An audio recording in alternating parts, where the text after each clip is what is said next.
Good morning. তো আজ দিনটা আমার কাছে অনেক অনেক স্পেশাল, বিকজ আজ ছিল আমার মায়ের বার্থডে।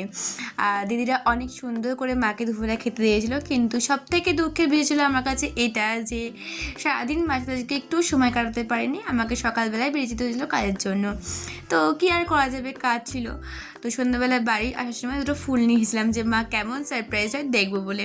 মা অনেকটাই খুশি হয়েছিল। তারপর সন্ধ্যাবেলায় ক্লান্তি চোখে মুখে চা আর বিস্কিট খেয়ে নিলাম, আর খেয়ে একদম ফিট অ্যান্ড ফাইন হয়ে বেরিয়ে বসলাম কেক আনতে। কেক ডেলিভারি করতেছিল, সেটাকে নিয়ে নিলাম।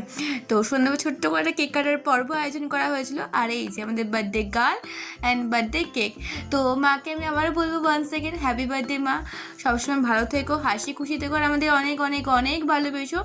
সারা জীবন আমাদের সাথে থেকো, আমাদের পাশে থেকো। তো কেক কাটার পর্ব গেল। তারপরে আমাদের তরফ থেকে, তৃণমূলের তরফ থেকে মায়ের জন্য ছিল ছোট্ট একটা উপহার। কেমন লাগলো মায়ের বার্থডে ব্লগ?